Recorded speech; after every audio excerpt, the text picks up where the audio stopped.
On March 1, 2021, the Grand Junction, Colorado Police Department was jolted by a harrowing 911 call. A mother's trembling plea uncovered a grim reality. A sinister secret lurked in her son's closet. I think it's that. Because it looks like it's on ear.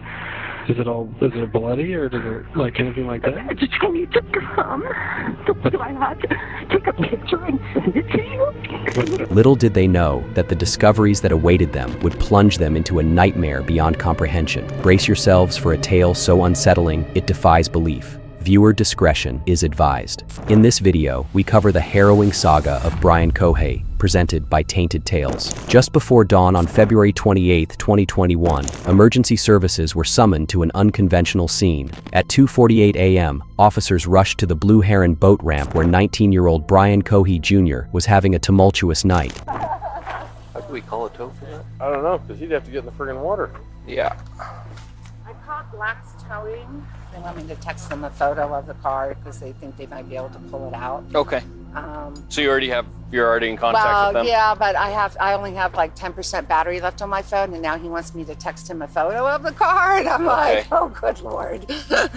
I can take one and text it to him for you if you'd like. Oh, that would be fantastic. Unbeknownst to these officers, a sinister secret loomed in the shadows, casting a chilling backdrop to this bizarre tale. Feeling the need to escape, he had parked his car at the boat ramp, intending to unwind and gather his thoughts. But as he attempted to leave, he encountered an unexpected problem. The car wouldn't budge. Despite his efforts to maneuver it, shifting gears and shimmying, the vehicle remained stuck and slid into the river.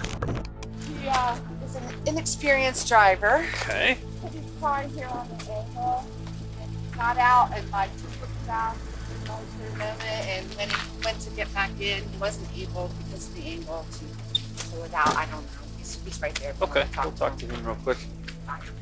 The responding officers couldn't help but chuckle at the absurdity of the situation, convinced it was just a teenager's mishap. Cold. Is it okay if it's in here? Because that's fine. Okay, that's fine. I did not know that. No, that's, please stay in the car. Yeah. All right. Nobody else in the car. Nope. No, Okay. no, just us. I'm the father. That's the mother. And this is our son. He just called us 20 minutes ago and said, "Dad, I parked at the boat ramp and I messed up. I tried to get out of the car and slid down." Well, you're not hurt, right? You're okay? no, just a little cold is all. Beside your pride a little bit. And probably $7,000. Okay. All right, man. Did you have your ID with you, driver's license by any chance? Thankfully. What were you doing down here, bud? Well, I felt like I needed to get out, and I figured, why not park here and just relax a little bit? Relax and think. Okay. And I parked on the boat ramp, and I thought it would be easy to get out. But when I tried to, Where did you park exactly? Were you down the hill a little bit? Yeah, just a little bit. Okay. And then When he got back in, go ahead. when I got back in, I tried to put it in drive, and it didn't go up. So then I tried putting it in low gear, shimmying it a bit. That didn't work. Were you facing down? No, I was facing up. You back down? Yeah. Little did they know, it would be quite some time before they realized there was more to this story than meets the eye. Terry and Brian Sr. escorted their son home, leaving the boat ramp momentarily. However, they swiftly returned, this time without their son in tow, nearly an hour later. The tow company had made significant progress, inching the car closer to the shore. Yet, as the vehicle neared dry land, the officers made a disconcerting discovery that sent a shiver down their spines. So the back bumper, I don't know, you can probably see it from here. It's a lot of red on the back of that, dripping down it all a little bit. That's underneath the license plate, a little area right there. Okay. A lot of red, which means it looks like blood. Blood? Yeah. I don't know if did your son hurt himself on his way out at all? He might have, he just didn't know it. I don't know. That's why I'm asking. It's a good question. He's at home. Does he make sure he's not got a cut or Just said he's going to bed. something out on him somewhere that he's not aware of? Maybe because his adrenaline was a little high. Maybe just have him do like a self-check, make sure he's okay. Hello? Brian, are you okay? They see blood on the back bumper of the vehicle. Really? Yeah, did you get hurt? No. Are you sure you don't have any injuries? No, I'm fine. There's blood on it? We're not sure. We're not sure. It's a red, something red underneath the license plate. Similar blood stain. Oh, no. All right, but you're not injured. You don't have any cuts?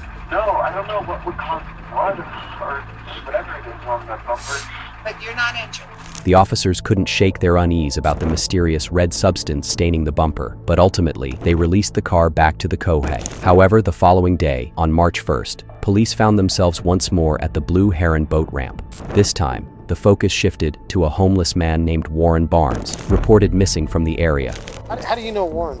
I own Monique's Bridal downtown, and I give him a chair to sit and read his books. When was the last time you saw him? Saturday, 5 o'clock. I said, I'll see you tomorrow, Warren, and he was like, okay, meaning he planned on coming down on Sunday, and then he did not show up. So I'm thinking if they saw him Saturday, maybe it happened more up there, because it's weird. He would never come down here.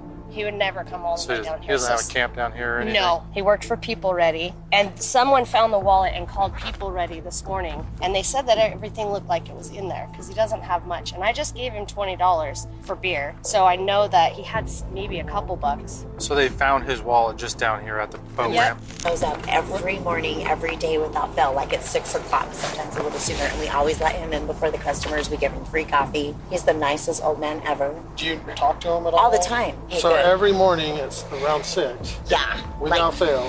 Without fail. And he's the nicest guy ever. Rough looking, but he is the nicest. Over the years, a friend, Monique Lana, had formed a close bond with Warren. She handed officers a photograph of him, hoping it might aid in their search.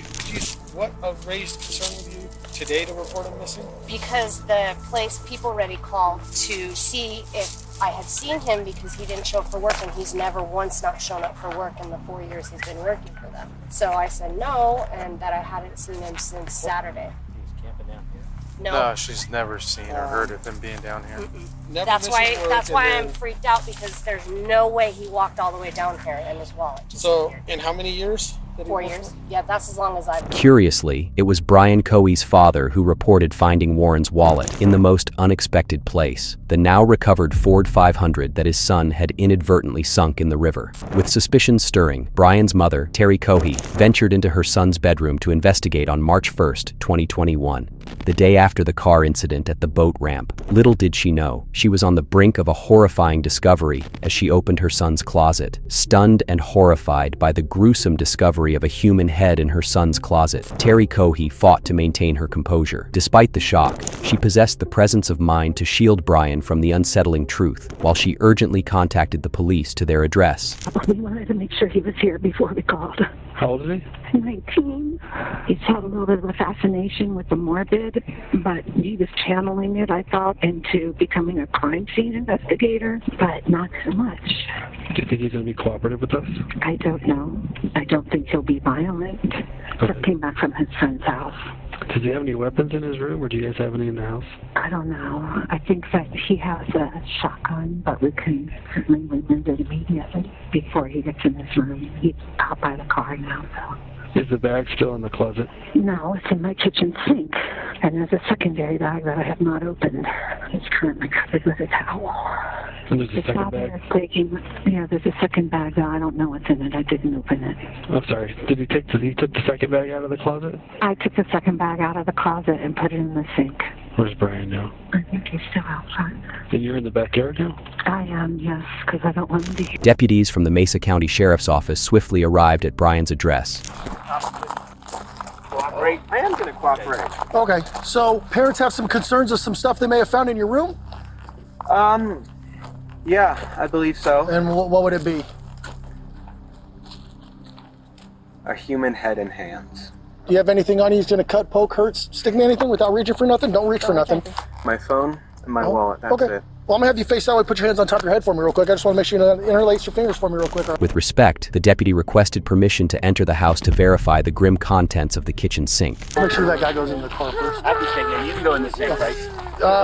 Sink right there. No, Yeah. House is empty. Okay.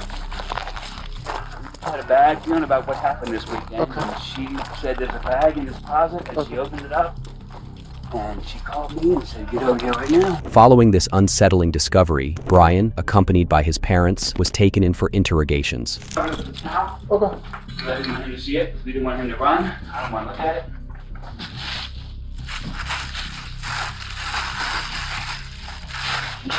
Yeah. We're headed to the sheriff's office and your family's gonna go with us, okay? During the journey, Brian made a chilling remark, indicating to the officer the exact location where the heinous act had taken place. It was under this bridge. Okay, Brian. Thank you. No problem, sir. So walk with me. We're gonna walk right this way, okay? You're fine with me not being in cuffs. I'm fine with you not being in cuffs. Okay, thank you. Alright, Brian. Open this door for me, please. Just walk forward for me, Brian. Oh, I should have a mask. You're okay. Don't worry about it, okay? Keep on walking. Keep going. Take another left. Hard left. Right here. Right here. Sorry. Alright. So have a seat, and we'll be with you in a moment, okay? Thanks, Brian. Seated in the interrogation room, investigators delved into conversation with Brian's parents to unravel the events of that fateful morning.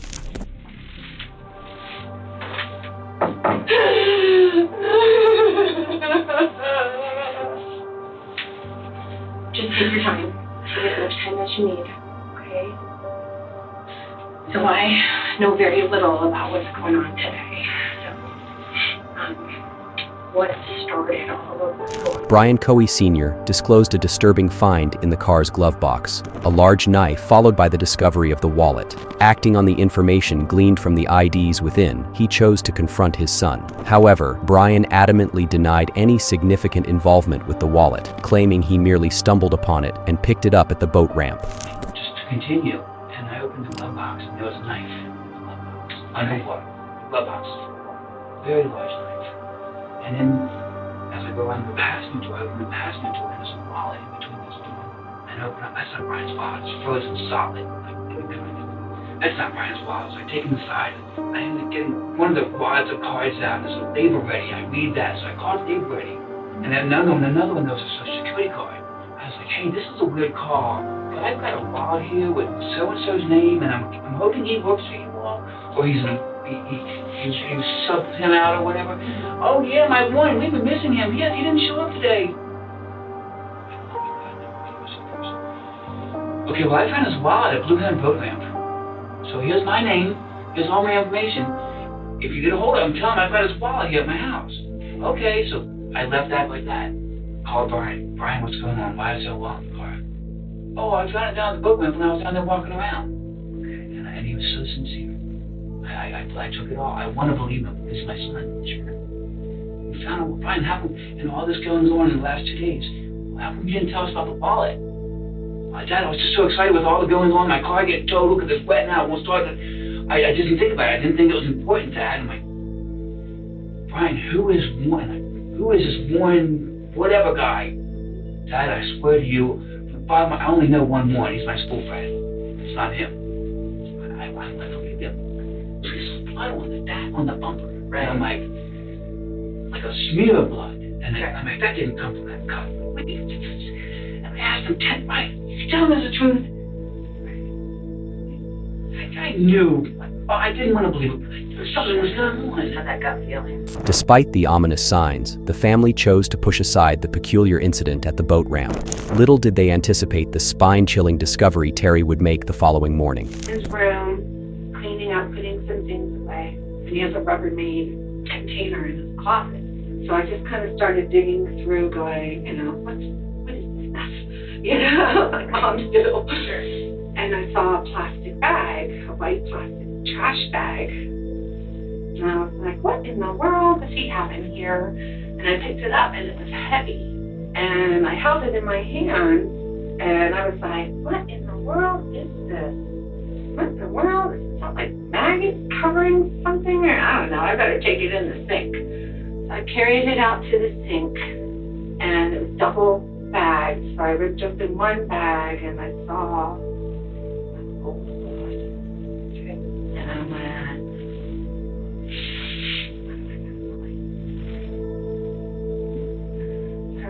this was in the second bag.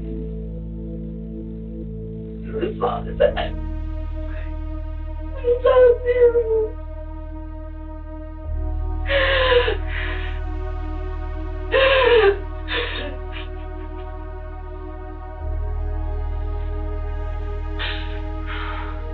I didn't open the second bag. I husband. I said, Brian Jr. had already gone over his friend's house. He said, Mom, I'm going over to Kai's house.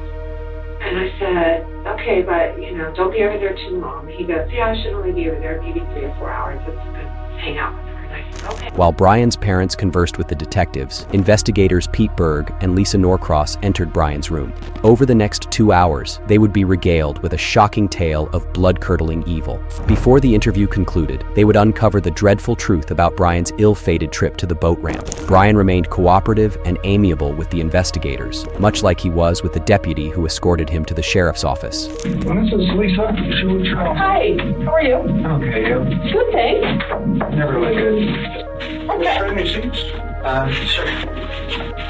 Ooh, this is a special chair.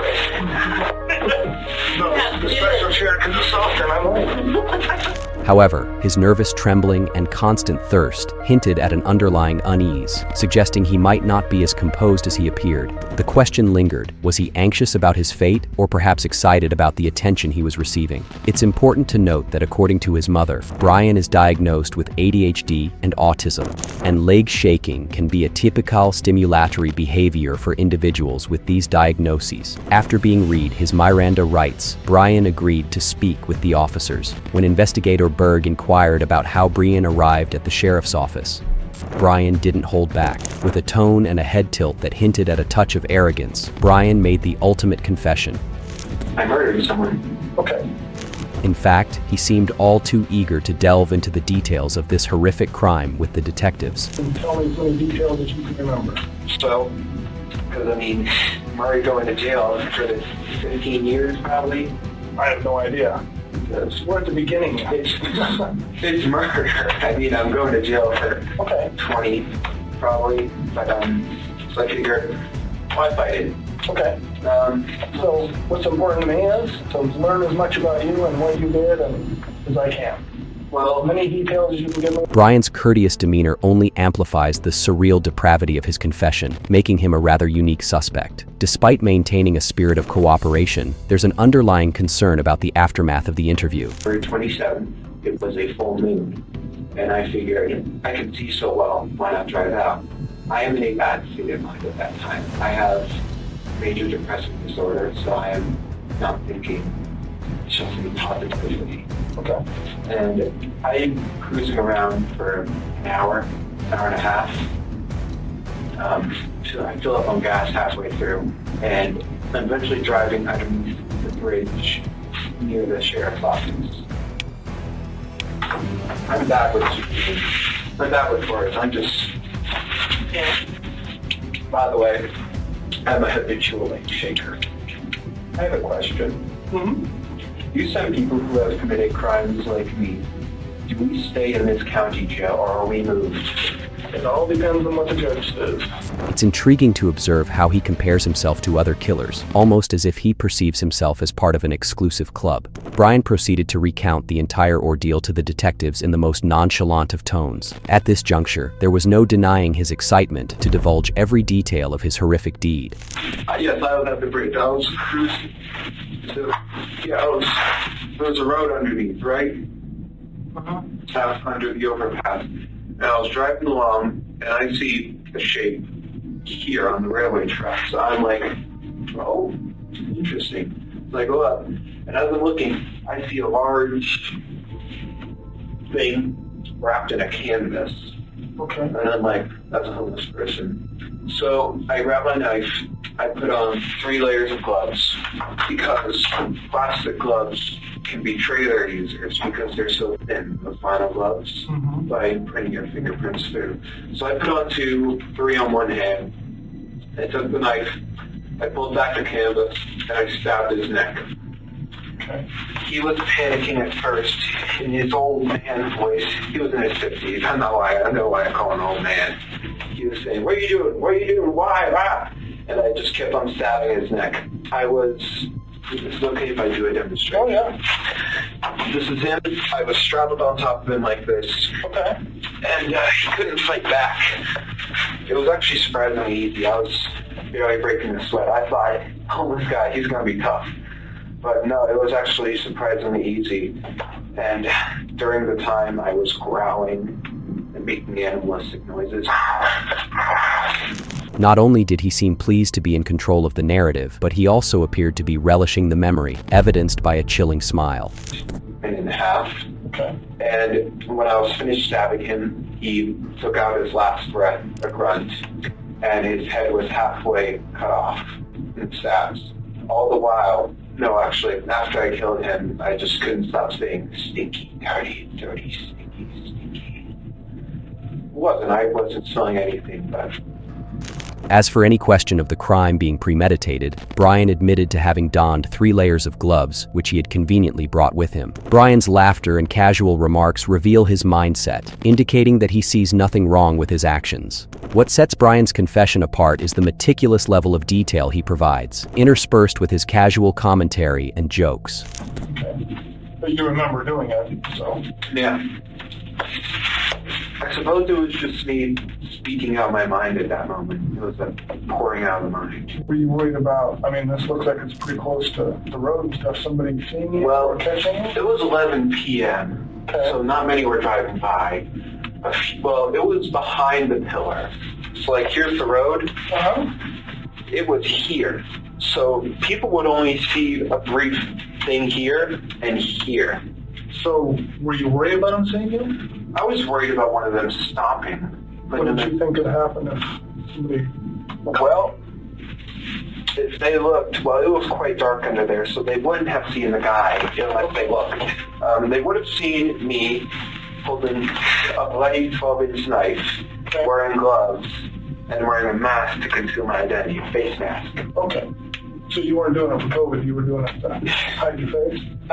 Partially. Social distancing. Right.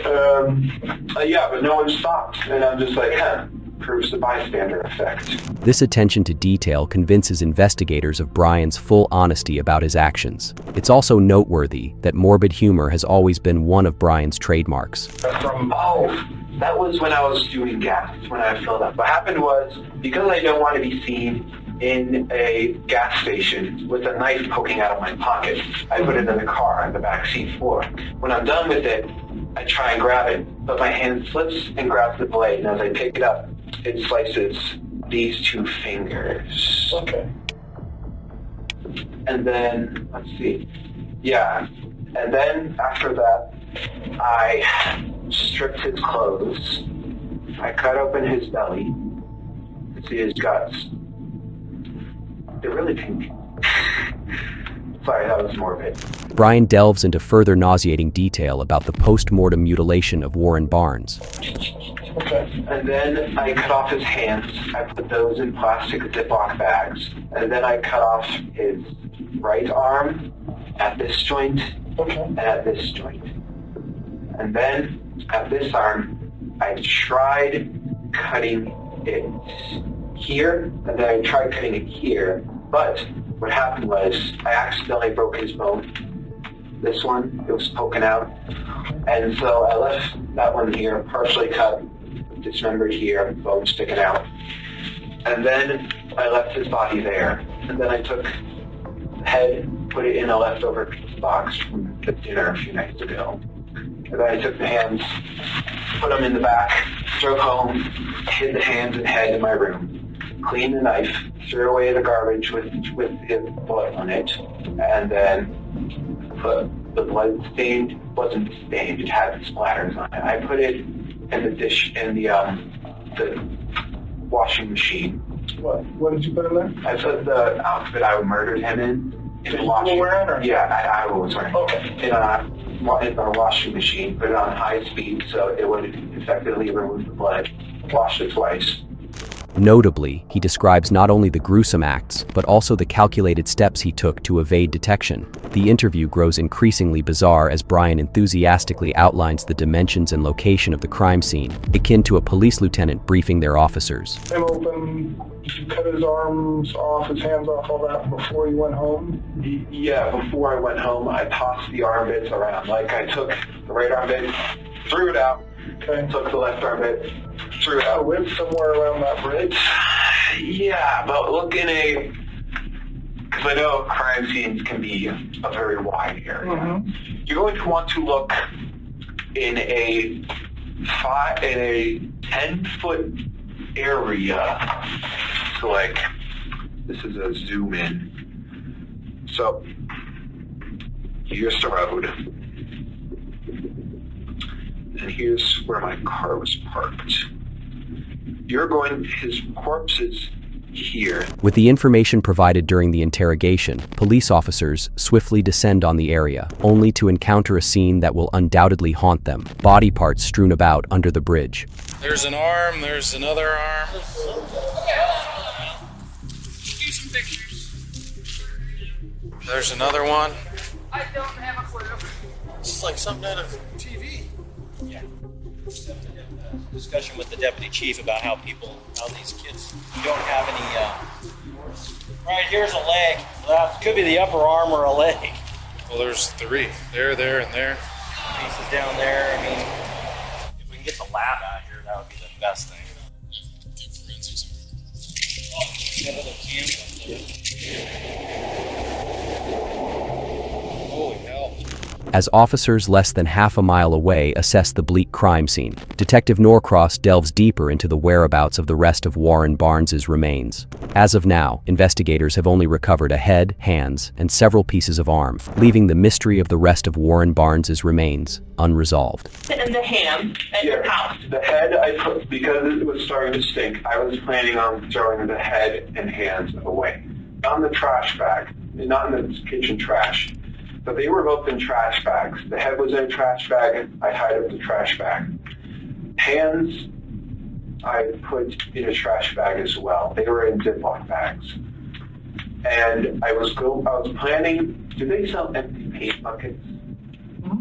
I was planning to buy an empty paint bucket, put the head in it, seal it, and then I was going to throw it off in some ditch. Okay. The hands I would throw in a different spot, wherever. I'm sorry, I just want to make sure I have it right. The head is inside of a trash bag. It was.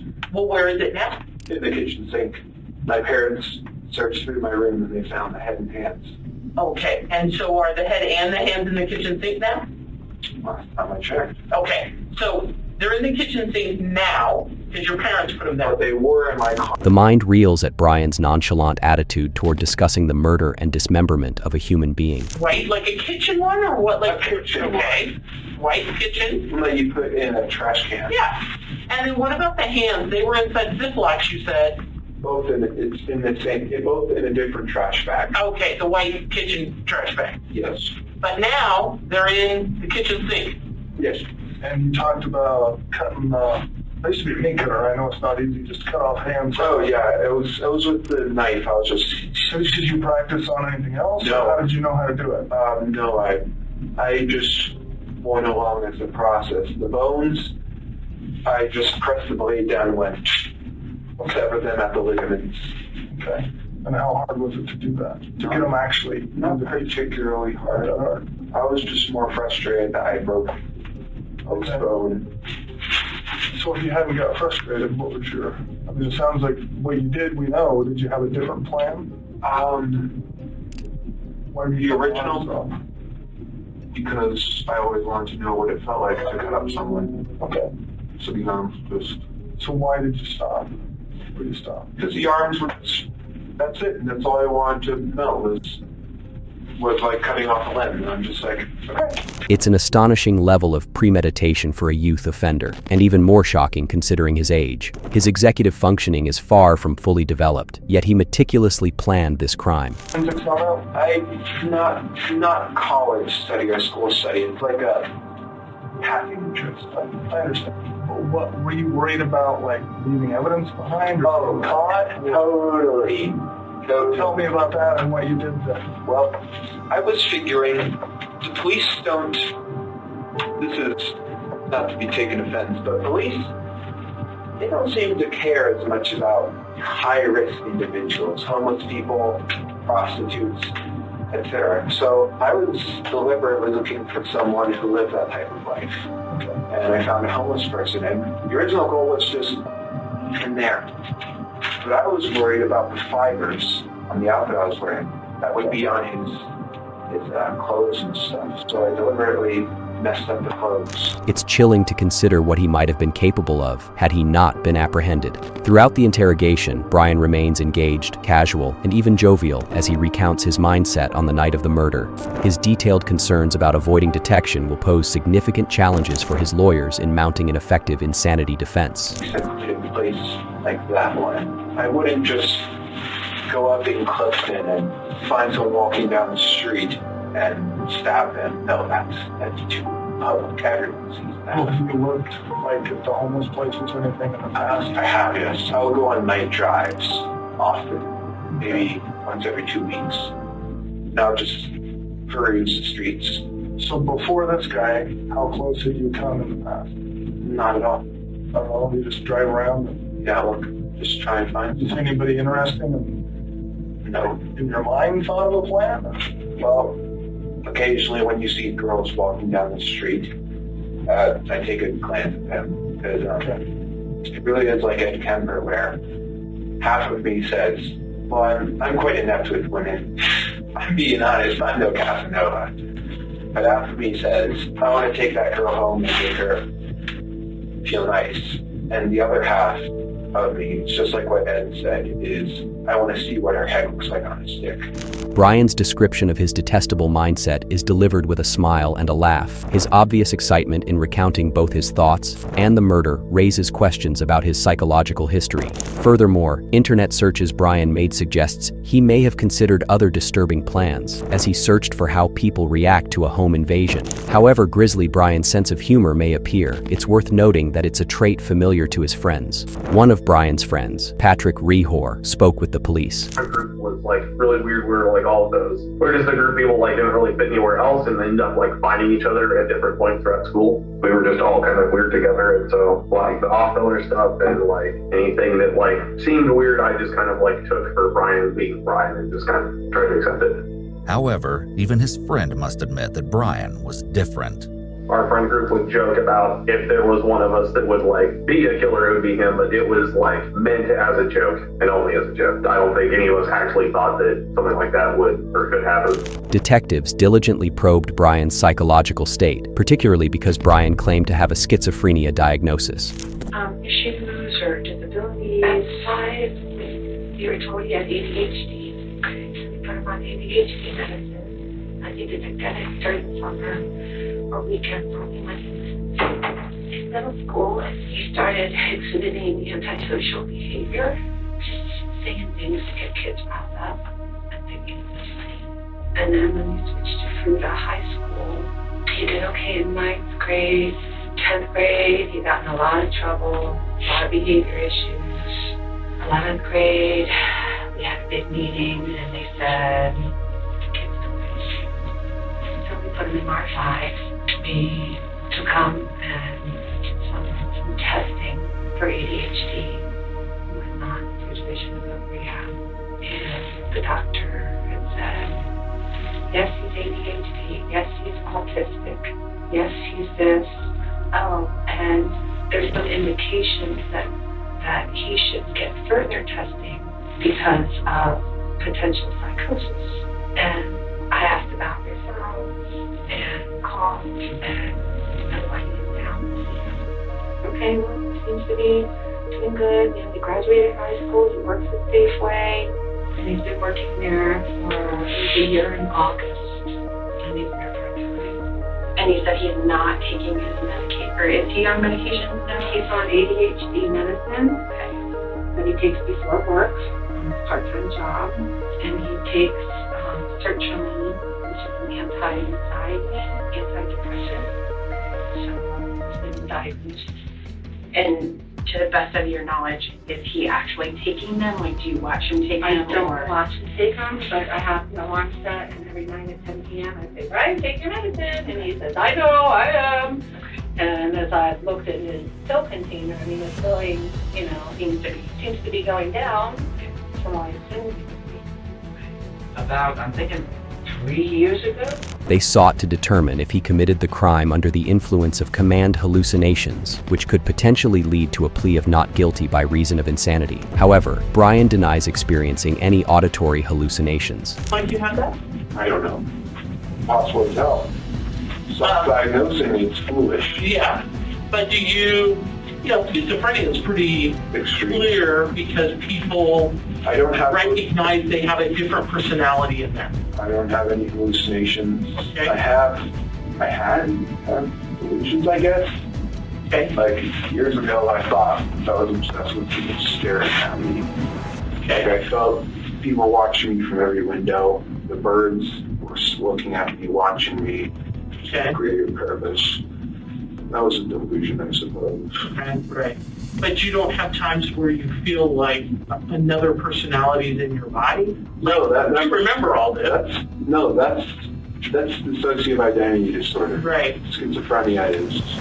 Well, you have multiple people talking to you at the same time, kind of a thing. No one was talking to me. His search history provides significant insight into his mindset leading up to the murder. Just a day before and on the day of the murder, Brian accessed Wikipedia articles about several notorious killers, including James Dale Ritchie, Joseph Christopher, and Andrea Yates. In the month leading up to the murder, he also searched for topics such as how people react to being held at knife point, the lethality of neck stab wounds, and read an article about the killing of a homeless man in Baton Rouge. As horrifying as the investigators found Brian's earlier revelations, nothing could prepare them for the seismic revelations to come. Firstly, Brian admitted to practicing his gruesome acts on a stray cat. Okay. You gotta ask, right? Yeah. How about animals? Have you practiced on anything? Yes. It's a pretty big step. Tell us about that. It was 2018, Halloween. A stray black cat had been coming around our house. This was before I moved into my mom's. This was at my dad's. And I was thinking about killing it. He described how he lured the cat into a sleeping bag, then beat, strangled, and snapped its neck. After decapitating the cat, he concealed the body in a shoebox and the head in a wine cork box. It became apparent that Brian had a disturbing fascination with decapitation. There were chilling parallels between what he did to the cat and to Warren, including decapitation and the method of storing the heads in boxes. In both instances, he preyed on vulnerable individuals whom he believed no one would notice. But I started seriously thinking about killing people a year ago. How about when you were 12? Did you think about killing No. people? So what in your life has changed or what in your mind has changed to make you... I don't know. Was it like something all of a sudden one day you woke up and thought I'll kill someone, or was it a gradual? It was gradual, I think. So tell me about when those thoughts first started happening. Well, in high school, Brian confessed to encountering a deceased groundhog by the roadside, which he then skinned and attempted to tan its hide into leather about a year before the murder. Additionally, Brian admitted to harboring thoughts of school shooting fantasies. He allegedly remarked, "I think everyone has had thoughts of shooting up their school. I suppose I just don't really like people." During an interview, Brian's high school teacher recalls that his parents didn't seem overly concerned about his disturbing behavior. However, the detectives in the interrogation room are more focused on Brian's murderous intentions in the preceding months. When asked by detectives if he ever expressed any of his dark thoughts to his parents, Brian admitted that he did, but only disguised them as jokes. For example, he once remarked, "Wouldn't it be funny if you sold a lipstick with mercury on it to those beauty pageant queens and they got poisoned because of their pride?" Brian made these kinds of comments while in high school, as his teacher shares. Brian finally unveils the twisted truth behind his mishap with his car and the river 2 nights ago. I mean, you obviously, gotta tell them something. The car's in the river. Yeah. So what I say is, I feel like I need to get out. I often do. I feel like I need to get out in my thoughts. Have you ever felt that? Yeah, absolutely. So I'd say that I drive down to the Blue Heron Point and just park and just turn off the car and think. And I tell them that I'm stupid and I park too low and that my car slides in the river. Okay. Did they believe you? Yes. And then the police came. I didn't do a breathalyzer test because I wasn't drinking. Was it the police or the sheriff that It was the police. Okay. Immediately caught the police's attention is blood from the body was on the reverse bumper. I forgot to wipe it off. And I was so panicked that I wasn't thinking. And so when they pull it out, they immediately see blood on the bumper. And they're all thinking, we really like to get in this trunk. Fools. There is nothing in the trunk. Okay. And that happened this morning? No, they noticed it after I'd been sent home at 3 a.m. Okay. They noticed the blood. But yeah, this morning They noticed more blood on the door handle, the other door handle, passenger one, and also the multi-layered gloves in the car. I took them out, and obviously my car went in there before I was able to throw them away. Sure. So did the cops talk to you guys about that this morning? Did the cops from the police department, did they talk to you about that this morning? No, I was not contacted. Oh. Contrary to relaxation, Brian's road trip to the Blue Heron boat ramp had everything to do with his sinister intentions. He explains to the detectives that after he murdered Warren Barnes, he returned home to attempt to sleep. Alongside other damning evidence, Brian reveals to the detectives that he was not intoxicated on the night of the murder, closing off another potential defense in court. Worried that because there was a hole in my gloves right here, I was worried that they would be able to obtain a partial print. So I figured, why not go all the way? I drove back in a different outfit, picked up his body, surprisingly heavy, put it in my trunk, and drove to the Blue Heron drop-off station. I parked, so it's like this, right? So let's say this is ground. The ramp is quite steep, and you need to have four-wheel drive to pull out of it. Okay. And my car didn't. So I pulled in. I thought that I could drive out, because I put it in reverse, A, so that it's easier to pull the body out, and B, because the back tires would provide propulsion to push up. Right. And I open the trunk, I take his body out, I put it in the water, and because I don't want fingerprints on a body, so I just try moving it with my shoes. That works successfully. He goes out some part in the river and floats off. Okay. God knows where he is now. Maybe a he. He's dead. Still he. Okay, yeah. God knows where he is now. I think my guess was that it would be discovered this morning or next morning, so keep an eye out for any river-related activity. Okay. To inevitably drive out. Yeah. My car didn't come out. From Blue Heron. Yeah, from Blue Heron. Yeah. My car was stuck. I tried putting it full throttle. Yeah. That doesn't work. My car doesn't have four-wheel drive. Stupid me. Okay. And so then I tried putting it in low gear. I'm trying everything with this. Right. And it still doesn't come out. And then it slides into the river. Oh. My car slides into the river, me inside. And so I'm there in a car quickly being flooded with water. Okay, it's the middle of February. It's cold. At night. Yeah. In the river that's almost freezing. Yes. I'm drenched. I almost died.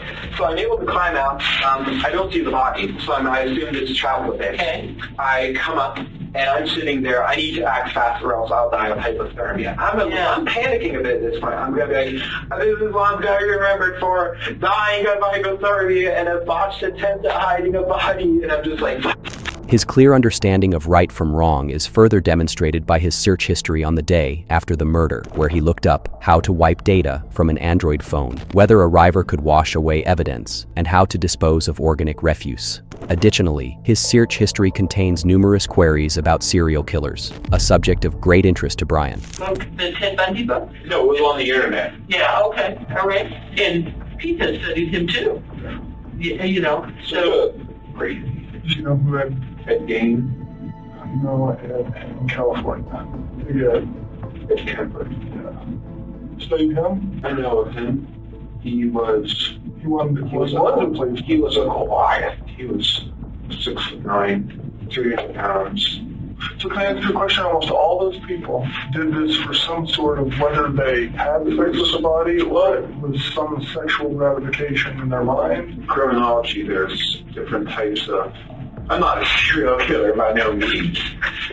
But with serial killers, there's different types of them. There's organized, disorganized, visionary, missionary. I'm just wondering what gets you excited about doing it? Well, I'm not really sexually attracted to it. Brian's claim that he felt no attraction to the concept of murder is dubious, given his evident excitement at the opportunity to relive the killing by recounting every detail to the officers. Nonetheless, the detectives remain determined to unravel the why behind Brian's gruesome actions. Brian divulges to the detectives that his nickname in high school was Jeffrey Dahmer, indicating a reputation that he would become a serial killer. His obsession with crime, serial killers, and all things morbid was something noted by his parents and observed by his teachers. Crime scene, and so he was talking about going into the military in the fall, and when he gets out, having your job. And so I had purchased online a crime scene investigation book for him. You know, it's like ones that you probably read it when you first started out in college. And so I gave that to him, and I was like, so here, Brian, you know, let's channel that curiosity into something positive that you can affect a good change in the world. And he's like, yeah, that's my plan, Mom. I'm not going to say always had a fascination. You know, I'm going to say in the last few years. And is it like shows that he watches, or like tries to do things just to create a scene, you know what I mean? Like whether it's like animal stuff or nothing. No, like he loves our dogs. You know, I mean, he's very affectionate with our animals, and you know, he would watch. You know, like just last week he watched Silence of the Lambs, but I was like, well, he's 19. What sure, you know? Probably all watched it. I watched it. It doesn't make me a serial killer, you know.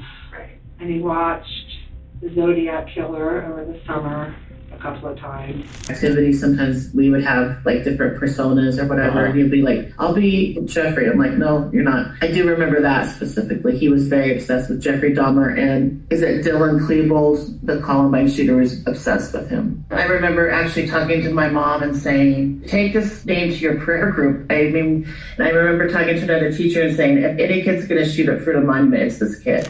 Concerns about Brian's troubled nature were raised early on, with teachers expressing concerns about potential safety issues. In the 2019 school year, one of Brian's teachers discovered a notebook filled with disturbing elements. There was like a notebook, I don't know if it was part of a notebook check, my student teacher, another student, or somehow it got brought. We had a meeting with Officer Bomar and the administration out at Fruita just because it had some obviously concerning stuff talking about like serial killer statistics and stuff. Like he seemed to be kind of enamored with that. So that was kind of the... And they asked us, did we think he was like a threat to us or other students? And me and my student teacher didn't feel like he was going to do any harm to anyone on the school. So famous serial killers, some information about... Yeah, like kill counts and just stuff like that. Okay. Like, that's not entirely normal. The disturbing contents of the book discussed by Brian's teacher far exceed his initial portrayal. Within its pages lie numerous troubling entries detailing Brian's fixation on serial killers and other disturbing topics. Among these entries, Brian has devised his own cryptic code or alphabet. Furthermore, his brief profiles of his favorite killers paint a grim picture of his unhealthy obsession with destruction and depravity. Additionally, he outlined plans for taking lives and expressed strong opinions about his own purpose and actions. The book was also filled with quotes about his beliefs in neutral evil. One such quote read, "A neutral evil villain does whatever she can to get away with. She's out for herself, pure and simple. She sheds no tears for those she kills, whether for profit, sport, or convenience." This was far from the only warning sign that emerged during his time at school. In December of 2018, Brian was arrested on assault charges when he hit another student with a homemade mace. Despite Brian's apprehensions for his behavior and numerous incidents at school, his mother, Terry Cohee, holds a strikingly different opinion. In fact, his father, Brian Cohee Sr., believed his son was incapable of such violence. Found it, you know, respectable friends, not friends that would ever, not those kind of friends. Sure. Clean, good friends. Okay. You know, the worst they have is they play video games. They drink too much Pepsi. So we are thinking we're doing good. Our kids are both doing good. They're okay at school. They don't drink or smoke. So I didn't really have no warnings that this was going to happen. No. You know, he may say a cuss word once in a while. Okay. But no, he's never hit anybody ever. Okay. He got in trouble for throwing a tape ball at school 3 or 4 years ago. Okay. And I think they wrote him up for it because it hit somebody. But the football players can nail like guys with a football. But Brian, he got in trouble for that. He's never hit anybody. He's just like his dad. I mean, I've never been in a fight, man. I just saw he was going to be a spin-off of me because he's non-violent, but he's not. I don't know what's going on. However, Brian frequently turned to social media as an outlet to share his ideas and dark thoughts. His disturbing posts on various social media accounts, including pictures and comments about his beliefs and mental health, reinforced his troubled state. His comments on Reddit often revolved around posts depicting mutilations and injuries. Detectives remain puzzled about the ultimate reason behind his horrific actions. In an attempt to draw out this reason, they take him once more through the story of the gruesome killing. This time, they uncover details even more monstrous than what they have learned thus far. I should pull the sheets back. And before you stab him, did he feel? No. And I pull the sheets back, I get on him, like a knee, and then stab him. And he wakes up. He's, "What are you doing? What are you doing? Get off me!" And I think you stabbed him anywhere besides the, I know you said the neck a lot of times. How many times do you think? Did you count? No. I was going until he stopped. Okay, how many? Just your best idea how many times? 30 or 40. Okay. You said the neck. Besides cutting his arms. Well, actually, it was a general assault. I was mainly targeting his neck because that was the most vulnerable area. I was stabbing his head, anywhere in that general area. I stabbed his head multiple times. How about his chest, his stomach? His chest, I stabbed once through the ribs. Which hand were you using? Right hand. It was his right ribs, and I just went.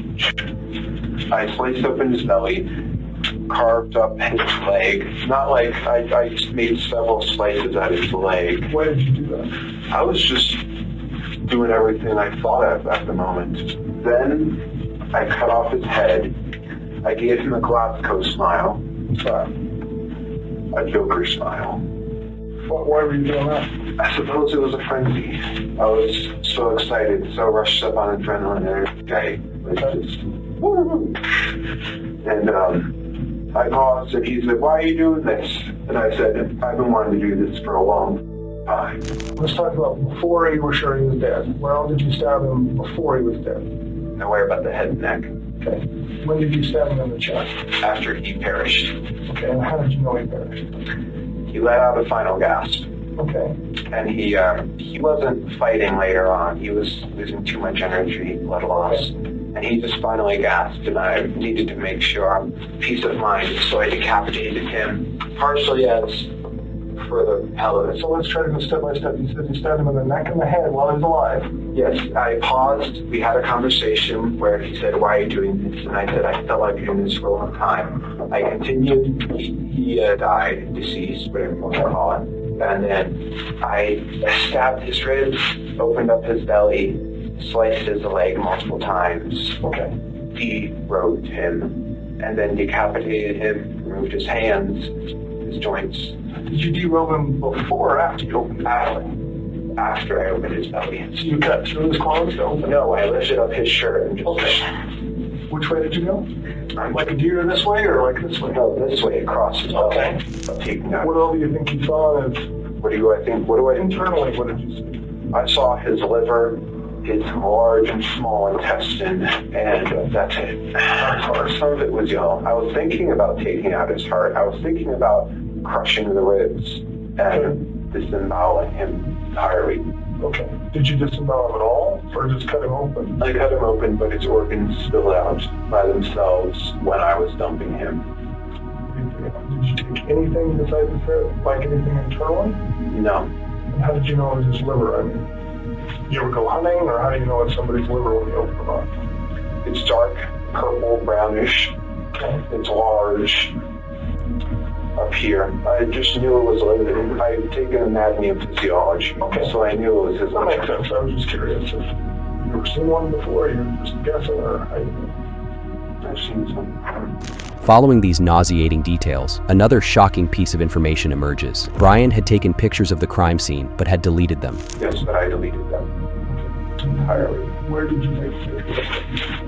After I killed him, I took a picture of him, his hands, but I deleted all those because those are evidence. Okay. I don't know if you can find them, but... When you say you deleted them entirely, that's an interesting statement. What do you mean by that? I removed them from my phone, deleted the pictures. Okay. With assistance from the U.S. Secret Service, investigators managed to extract the deleted photos from Brian's phone. Nevertheless, Brian's meticulous care in deleting the pictures once again underscores his keen interest in covering his tracks, offering insights into his state of mind in the aftermath of the murder. Brian has provided the detectives with extensive information about the murder, detailing the events not once, but twice. He has even revealed stomach-churning details about the disposal of the body. However, the lingering question remains: why did he commit this heinous act? Brian's reason is perhaps the most twisted aspect of all. His motive boils down to a simple matter of sick curiosity. You know, Brian, I have to ask, a lot of people that we have talked with, they're silent. Well, or they're just not as well spoken as you are, to be honest with you. You're very articulate. You're very articulate. Nothing I'm bad with words. No, I actually think you're really articulate. And you talked about You were just kind of in a bad space that night. It was, yes. Okay.